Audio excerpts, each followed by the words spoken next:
Great. All right, everyone, my name is Tawai. I'm from InfoSys, and I'm here to talk to you about the company and the opportunities that we have for all of you. Just let's get started. Let's take a minute. I'm just trying to get into elements, sorry.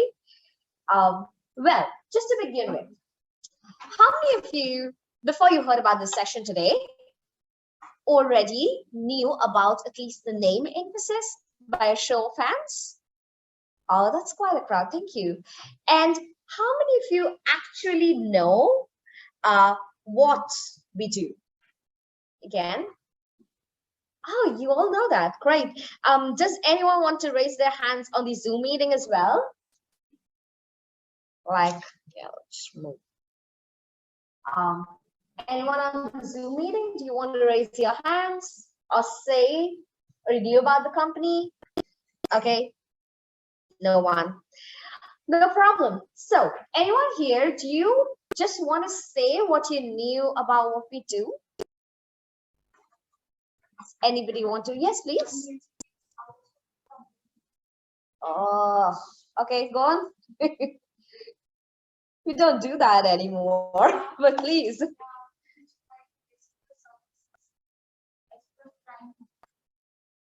Right, you're right, basically right.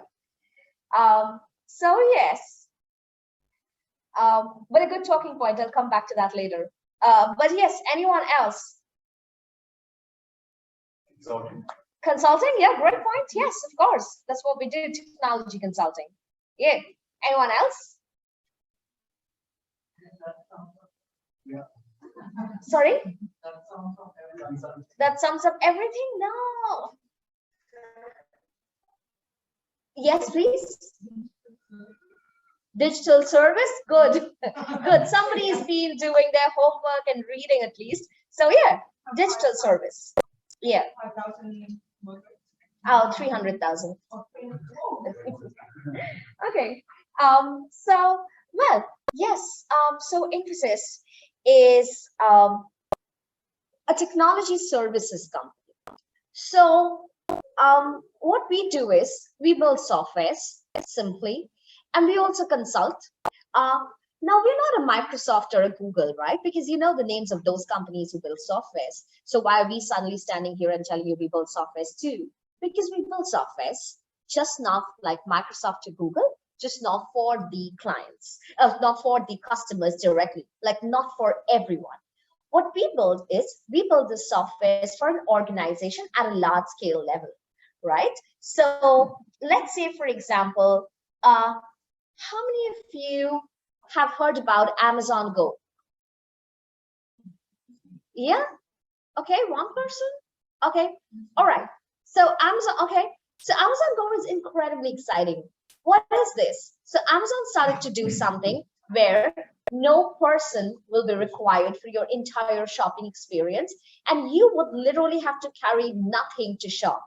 So basically, you walk into a store, you can just pick stuff up and put it in your box and walk out with it. That's it.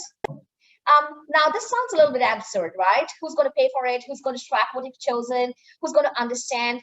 Well, there's a clear way of understanding. It's about putting the weight in the box and then putting it back up. There are cameras tracking your movements. There are sensors which are tracking the weight and also your face. Scary, but true. So everybody, there's a facial recognition ID. So everybody knows what you look like, and your wallet is actually connected with your face. So you, the person, the moment you go in, you can just like come out without paying for it, but then your wallet is going to be debited. So this is something that we built with Amazon. So now Amazon needed services that Amazon didn't have. Similarly, a lot of people need softwares that they have no knowledge about. So right from telling them what they need, which is the consulting part of it, to actually building the softwares for them, we do it all. So some of our biggest clients are across sectors. So right from retail to telecom to healthcare, mining, robotics, aerospace, everything that you can think about, we do it all. And that is exactly where you guys come in as well. Now, why do I have a problem with the term outsourcing? It's because we as a company, when we started quite some time back, and this is exactly where I want to tell you a little bit of a story because I have a lot of time in my hands. And I thought stories are always good ways of starting, right? Does anybody disagree? All right, no one, thank you. So, well, we started about 42 years back in 1981 in a small city of India called Pune. Now, in this city, no one back then, forget hearing about laptops or softwares, no one had a personal computer. People haven't even thought of computers. And that's where 6 young gentlemen left their well-paying, cushy jobs and decided to follow something they truly, truly believed in. And that is exactly how InfoSys, India's first startup, was launched. So 42 years back, we didn't have any angel investors. We didn't have any venture capitalists. The only seed funding we had was 250 US dollars, which in those days just was 10,000 Indian rupees. And today it would be around what? Quite a bit, at least 16,000 Indian rupees, $200. No, 200, 20,000. Yes, almost 16,000 Indian rupees. Yes. So it's a lot of money. And yes, prices have gone up. But back then, we started something we truly believed in. And not only that, we started to do way back, you know why InfoSys was started, or many companies like ours, like Tata Consultancy, and all of these companies were started around the same time, simply because of one reason. So the United States had a law which dictated that the companies that built the hardware could only be the companies building the software. However, they changed this law around late 1970s. And they said other companies could also build softwares that are not building the hardwares. And that's exactly companies like ours started coming in. Now, of course, that's exactly when we used to do outsourcing. Why? Because we were from India. We are a developing country, labor force is cheap, and of course, there's a lot of talent. So when I say a lot of talent, just head count wise, there's a lot of people basically. So we started building softwares for other companies outside of India. So that was outsourcing because we were outsourcing the whole work to a different country. But then 40 years down the line, a lot of things changed. The world changed, the economics of the world changed, people changed, the talent landscape changed, where India is today changed in general. As a result, we expanded to 50 countries. We are now present in 50 countries. We have 300,000 people working for us. And of that, about 60% now work in India. So the remaining 40% actually works outside of India, and they don't just work outside of India, they're from outside of India. They're not from India anymore. So the fact that I am standing here today to recruit Australian people is the very proof of the fact that we've stopped outsourcing. We don't outsource anymore. We do it ourselves. So we have Australian people building softwares for Australian companies. We have American people building softwares for American companies. You could also be building softwares for American or European companies, doesn't really matter. But really, the whole concept has stopped. So we are here today to hire you from this very country for this very country. And that is exactly where we stopped doing what we used to do 40 years back. So that being said, I just want to tell you one more tiny story about us. So when we started, those many years back, uh, and this is something about InfoSys. This is what defines who we are and how we are as a company. So when we started all those many years back, of course, like I said, no one had any concept of computers or personal laptops and stuff. And we were trying to get one whole computer shipped to the country because we didn't have any. So it was getting shipped from US to India. Now, as it landed in the airport of Bangalore, middle of the night, the whole shipment came in parts. We had to assemble computers. If any of you are not from that era, even like from 10 or 15 years back, if you have heard your parents say something, you would know that back in the day, no one really bought a computer. They had to assemble every tiny piece. So we had to assemble every tiny piece of it. And of course, everything came in parts and there were multiple packages. And the customs officer there that night was really struck out and they were like, hey, what's happening? What are these things? I have no idea.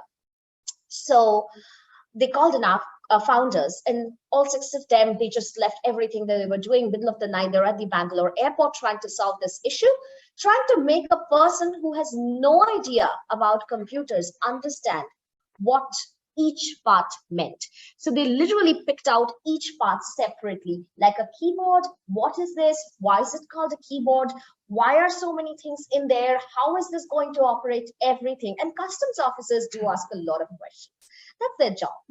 Now, what they did was they kept asking these questions, and each and every piece was taken apart and asked. Finally, they reached the motherboard. Now, as you know, the motherboard, even back in those days, used to be awfully small compared to what the whole system looked like. The whole system was gigantic, and the the monitor actually had a back like it was this huge, like it had a huge back and just the screen in front. And the motherboard was really tiny compared to that. Now, and it looks like a circuit, right? And they kept asking, what is this? What is this? Why is this thing so expensive? Because it is the most expensive part of the whole thing. So they kept asking, why is this thing so expensive? And why is it like so separate and so tiny? And they tried to make them understand that this is the main part, sir. This is what makes the computer run. So how does it make it run? Show us. We can't show you. We need a power connection. We need to assemble the whole thing. Oh no, you must be doing something wrong. And they kept on convincing for the whole night. And at the end of it, what they heard was you're probably, smuggling drugs or something illegal inside this. That's why it's so expensive. And that blew their minds. What could have been like really easy as a way out from there? Like, what was it? Had you been one of our founders, what would have been your logical next step? Sorry? Build the computer in front? Yeah, but that's like awfully difficult. That's a specialist's job. Sorry? Good point. I like it. Yeah. I think next workshop I would like show them like how it works, or like kind of like if they have a teacher or like a video teacher having something. Yeah. No, darling, we had nothing back in those days barring papers. We only had papers, no videos. Videos was something that you bought tickets to and watched in a big theater. So yeah, well, of course, the smart way to do is bribe him something and just get out of there. Pack your bags and you're done. Well, call it stupid or what you may, they thought they'll not do it. They said, this is going to be our first asset and we're going to build the whole company based on this. We will not start it by bribing. So they went into a lawsuit, fought that lawsuit, spent 100,000 rupees and a lot of money basically went down the drain. Fought a lawsuit for 7 years to get that very laptop, to get that very thing back. Like, They had the thing, but they just had to win the lawsuit. They had to prove that they were doing things legally and not illegally. And in these 7 years, a lot of things had changed, but something that didn't and that was never to change for InfoSys is the value system. So that is what has been instilled in all of us. We are very common, normal people as a company. We hire very common, normal people who achieve or who aspire to do great things, who aspire to do big things, and who aspire to be like innovative, crazy, intelligent, but we're still very normal, common people rooted in our values. We don't want to do things the wrong way. We just want to do great things.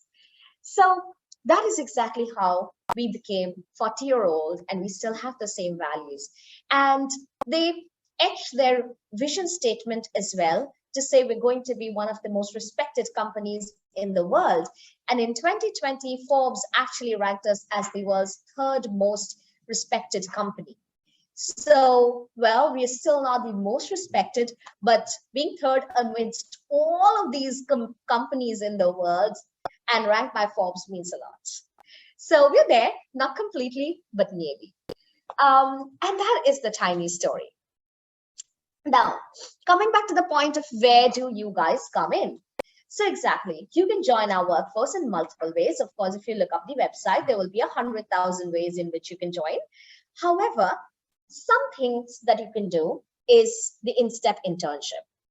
And that's exactly what I'm here to talk about. The InStep internship was founded by, again, the same person whose story I was just saying, Mr. Narayan Murthy, our main founder, and he's the person who also founded the internship. His vision was to make sure that we are attracting talent from all different parts of the world, and we are making them understand what InfoSys is. So we want to get people from different parts of the world. We work with universities across the globe, right from the Stanfords and the Harvards and the Oxford, Cambridges of the world, to every university that you can think of, like any name in Australia, any global name in UK, US, Europe, everywhere. So every university is a partner university for InStep. And we work to get interns to work with us. It started as an internship where we would invite everyone to come down to India to experience the campus as well as the company. Back when we were not so global, you would come down to the campus to experience the company as well as the country, and in a fully sponsored internship, everything was sponsored.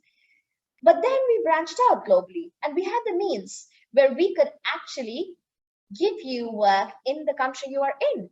So now you get to do the internship right from where you are. So now we have InStep US, UK, Germany, Romania, Australia, and like many different locations. So we hire you in the location to work here for 8 weeks to understand the company, and then do some exciting work in an area where you are about which you are passionate, an area you are interested in, get great mentorship, and get a full-time job role after that. And that is exactly why I'm here.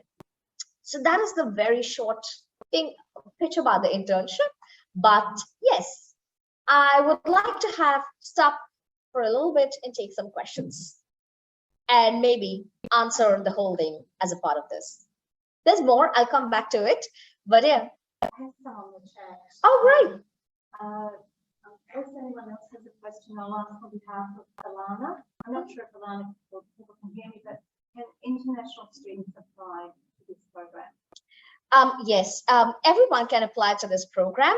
The only issue is that, like every other company in Australia and worldwide, the preference remains for domestic students and students with PR, but there is a way to apply. We'll take a look at your CV. We take a look at each and every CV, and we'll take a look at your CV, have a conversation with you, and come back to you. Thank you. And the other question is this also open to engineering students?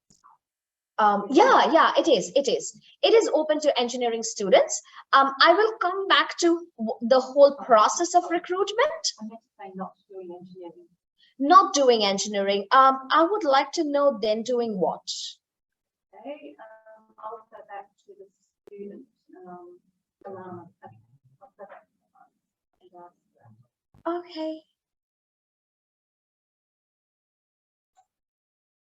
Bachelor of International Studies. Yeah. Oh, okay. Yeah. Unfortunately, that does not No. cut it out. I'm so sorry.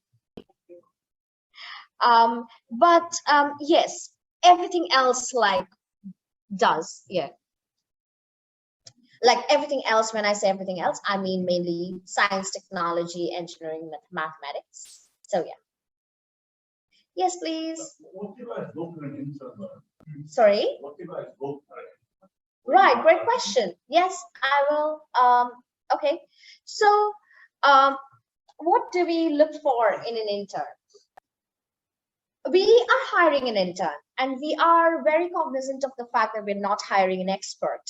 So what we typically look for is someone who wants to learn, and who wants to learn while they are an intern and otherwise. So basically, you keep on learning. You just need to have, it's good to have basically knowledge of a couple of programming languages.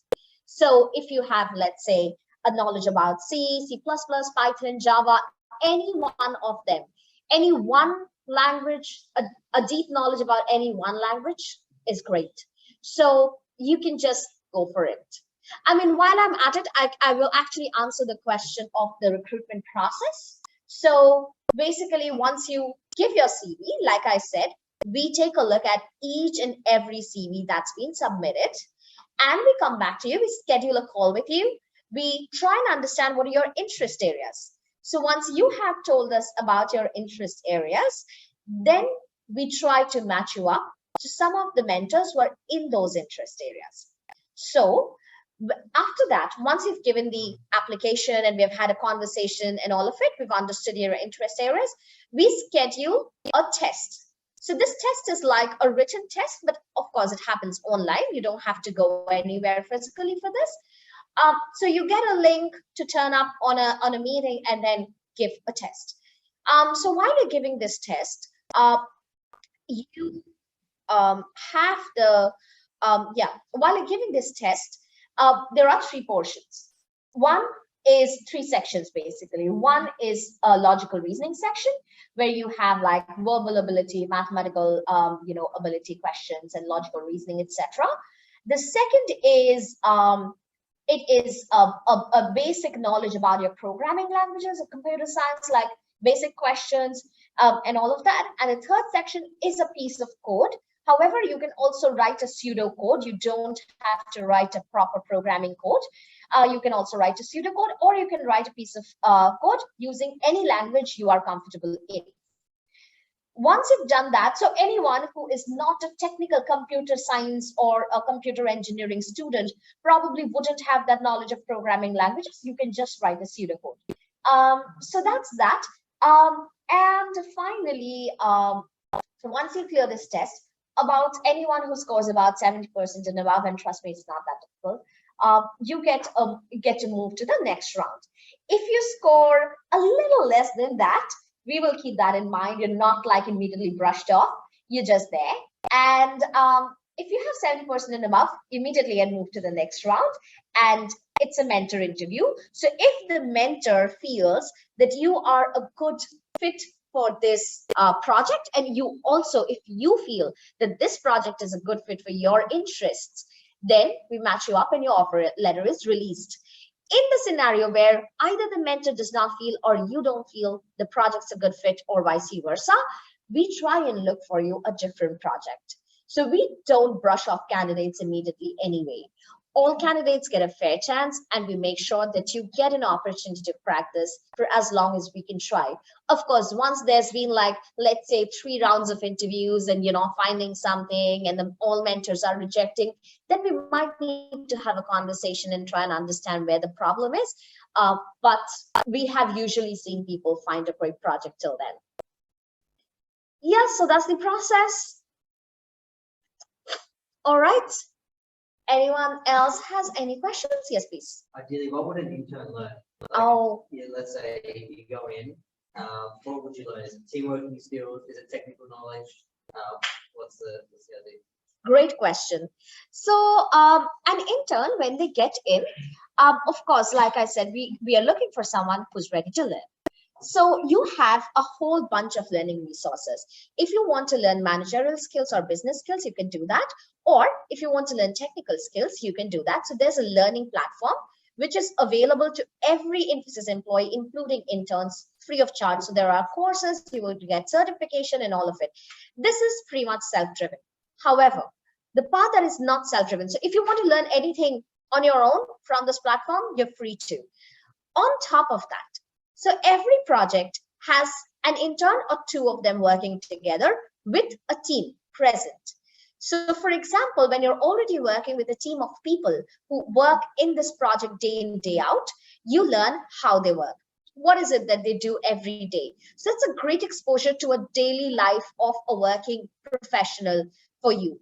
You get to be a part of the team and share your insights. So all you would be the owner of your own project. Nobody's going to come in and tell you what to do and what not to do. However, your mentor is going to guide you. So you would have weekly conversations or conversations every twice every week with your mentor, who's going to guide you and help you understand where you're going right, where you're going wrong. But the rest of it is on you, so you can figure it out. That is one thing. So you learn team work as well as ownership. Next is, of course, there's technical skills, because you're already working on a technical project. So you learn about the technical skills. And over and above that, you have a huge networking scenario happening. So there are leaders from the company from all units. So right from every CXO that we have, our CEO, our COO, CFO, CMO, everyone, to everyone who is like leading a unit. So for example, there could be somebody who's leading data science, there could be somebody who's leading engineering. So everybody comes in and talks to all the interns and gives them an insight into, and it's a very candid conversation. So you can ask them questions, you can ask them, what are you doing, and how did you reach the place you reached, and all of these questions. So you learn from all of these leaders, as well as a network of interns. So there are so many interns who are interning with us every day, every year, at least 300 interns. So you get to build this huge network of interns with you. So you keep learning. Yes, please. Would people be working on site at the Sydney office or remotely, or be a hybridization of both? Yeah, great one. So basically, it's totally dependent on you. We prefer it to be hybrid. Like, we would not ask you to come to office every day. But if you just come in like once or twice a week, that's great, because then you get to interact with people in the office. You get the feel of the place. Otherwise, you're just holed up in your own room and just doing your thing, and that's no fun, really. So you can have an understanding with your mentor, and you can just, maybe your mentor and their team come to office once in a while, right? Probably they come to office. So most teams come to office at least once a week. So they probably come in on Thursdays or Wednesdays or something like that. And you can just understand if they're coming in, which day of the week are they coming in on, and you can just meet them on that day. So you can do hybrid. You can come to office every day. Nobody's going to stop you from doing that. But yes, just how we want you to not do this completely online. While that's an option, I personally encourage everyone to not do it completely online. Yes, please. So when they are getting projects, right? Yes. Actually working on the real project, some real problems, or just some made up problems by the. Good question. Very good question. Thank you. So the question, I'm just going to repeat the question for everyone online. Yeah, thank you. So the question is, are interns going to work on real projects or made up problems? This is my most favorite question of the day. So you are going to have real-time problems to work on, because no real company probably has the time to sit down and make up problems, because they already have a lot of problems. And the second is, if you don't work on a real problem, what's the whole point? So you get paid as a part of this internship, and we pay about 3,300 Australian dollars every month, and it's for 2 months. So if you're going to get paid, if you're hiring someone, training them, giving them so much experience, giving them so much mentoring, and paying a bit of money, then why not get them to do some real work? Why make up a problem for them? So of course you get a real-time problem to work on. Yes. So you guys just like partner with the government or just actually giving any resources to the government that they also actual It's a project from the InfoSys. No, it's not a government thing. Yeah. Thank you. Actually, on that note, oh yeah, please. Yes. So is the problem that's currently going on with other companies that we're working on, or is the problem that already been solved by InfoSys and it's like this clear knowledge regarding the project? Because as right now, it's doing a project with another company, so this might give a project that's already been solved by them, and this might want to go with other solutions that we can provide. So it could be a bit like that, or kind of thing. It depends. It is going to be the former in all likelihood, because if we have solved it already, then we don't need like opinions to solve it anymore. But if we have, so it's mainly like problems that we are still trying to solve. So if you've already solved it, it's very less likely that we will give you a problem where, and we hired 300 interns. So at least 300 problem statements come in at the very least, because we also give people options. So there's more than 300 that comes in. So, so at least 300 problem statements. And if those problem statements, I mean, they're not of one type. So they're of many types. So mainly, let's say if you're an MBA student or somebody who has a business course, would actually get a problem from, hi, there's Alana waiting in the waiting room. Should I let her in? Yeah. So, if you're a business student mainly, then you would mainly get a problem regarding a client, something that you're trying to solve with a client or a market. If you're working as a part of the engineering team, you will mainly get a problem that we're trying to do in terms of innovation. So let's say, for example, so let's say, for example, we're trying to, let's say, build a robot which can read faces. So yeah, you would be part of a team that's trying to do that. And on that note, I actually wanted to show you a video about, this is by the first batch of InfoSys InStep interns in Australia. And I just want you to see this because the next batch onwards, they actually did it virtually, but the first batch that did it in person, we have a small video from them. So let's see what all those interns have to say. Okay, share sound.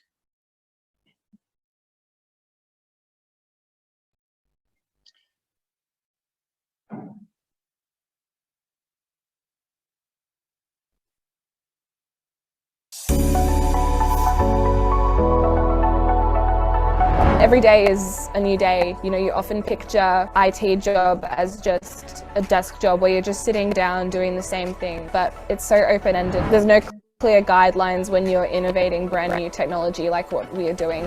Almost weekly we get to do something different new, so whether it's a talk from the senior that's really insightful and we can ask a lot of questions, all the way to like taking us to the Australian Open, we get to watch a few games. What I'm really passionate about is data science and machine learning, so I thought InfoSys was the perfect place to foster that. For my InStep project, I've been working alongside other interns and my project mentors to develop a customer suggestion project. The task was to use customer spending behavior to recommend products to customers and generate vouchers for these customers dynamically. As I'm majoring in virtual reality, it's a very niche course. The way that the virtual reality major works at Deakin is just looking how virtual reality can change everyone's day-to-day life, whether it's viewing open houses for real estate or being able to watch a sporting game from the comforts of their own house. InfoSys have created a tennis application that is very similar to what we have learned. It's very rare that I see the things I learn in a workplace, but I've seen that at InfoSys. Our project is an AI network inspector where we teach a computer to recognize network equipment and tell us as well if the equipment is in the right configuration. During my InStep internship, I loved being challenged more than anything. It really forced me to develop the skills that I've been wanting to develop in my own time, but I just haven't had the motivation, or I haven't known where to start. But being here and being put on this challenging project really forced me to get out of my comfort zone.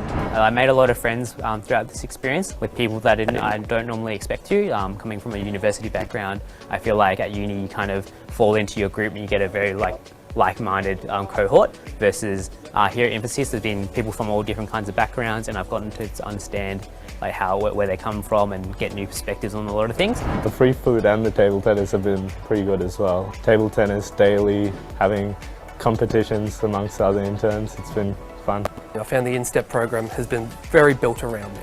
Whether it was a very easy application process where it all ran smoothly without very little barriers, or whether it's just the environment that we work in, with other interns just learning in a very healthy place. I've found the entire experience to be very welcoming to me, and it's something that I will cherish for the rest of my career.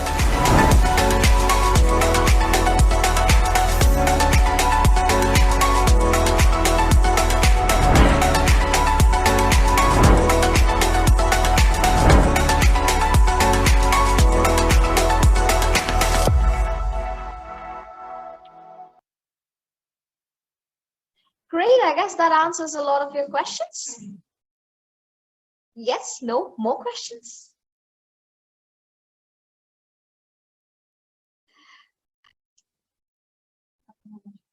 Yeah. Yes. So most of us around playing with data or programming, what do you have along the lines of cybersecurity? Oh, great. So this was, again, 4 years back. So that's not when cybersecurity was great in Australia, at least.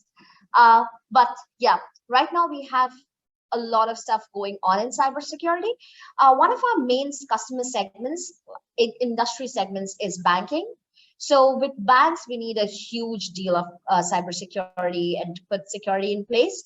There are many things that's going on in cybersecurity, right from, so the kind of projects that I have seen in cybersecurity could be I'm not a technical person, so pardon me if I'm using terms that are not very technical. So basically segregating the kind of data that, as a customer starts getting a lot of data, how does the system automatically segregates this kind of data and puts in different layers of security on that?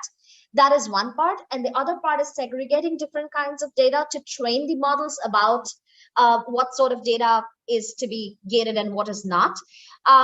Also, a lot of work has happened in training models regarding emails. So let's say like phishing, spam emails, and et cetera, et cetera.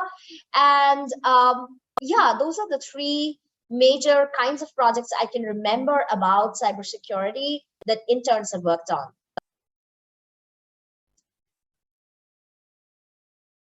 Yes. Any more questions?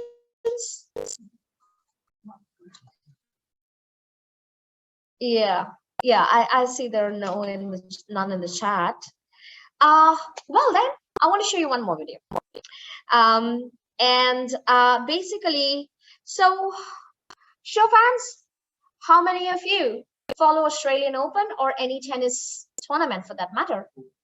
Oh, great. And then how many of you have seen the name InfoSys during the Australian Open? Great.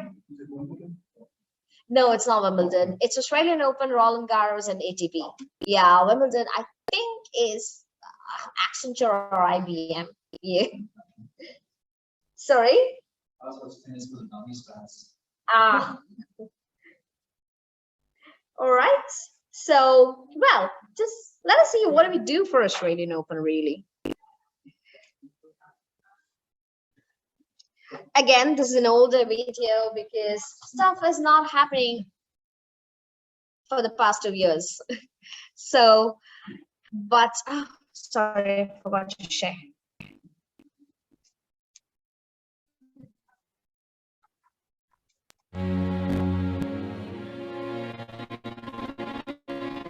Iconic,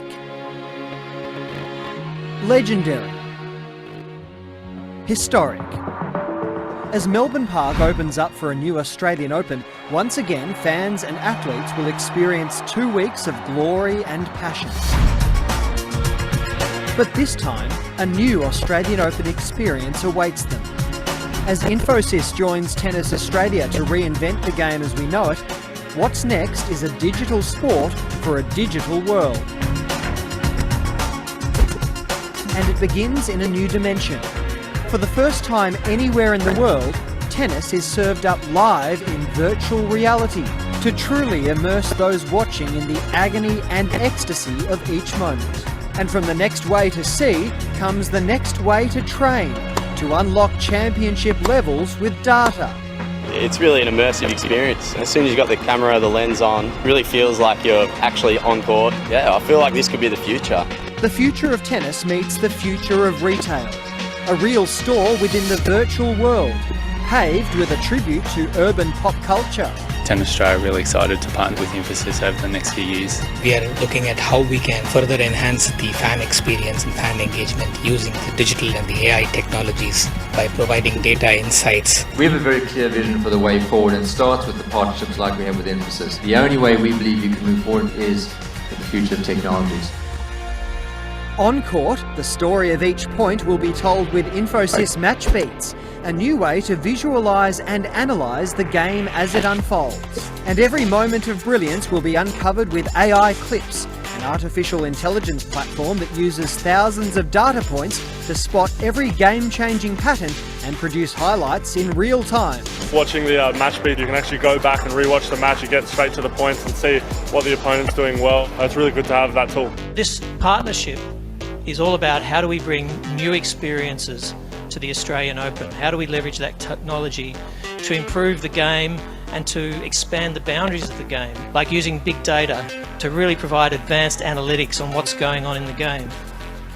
Even as the game is being reinvented, beyond the court, the future of business is being reimagined at InfoSys Confluence, which brings together those navigating their next. Here, tennis and technology converge in a common quest for excellence. It's fabulous to hear about how other organisations are dealing with the challenges of digital and then learning around InfoSys' framework. So it's been a really great experience. As a viewer of the sport, there's a lot of things that you can get out of the use of technology, the additional information that's being given to spectators. Business executives learn the secrets of greatness from one of the game's greats and explore the makings of a digital enterprise with InfoSys and Tennis Australia, who are together creating new possibilities, making the Australian Open one of the most technologically advanced and innovative experiences in the world of sport. This partnership will provide us tremendous opportunity to bring in new experiences, which will engage the tennis fans, which will engage the players, the coaches, and everyone associated with tennis in a very, very compelling way. A new era of tennis has arrived, where we are one with the game, where the next way to see, train, engage, play and win is where the digital and physical worlds are one, where we experience the next now.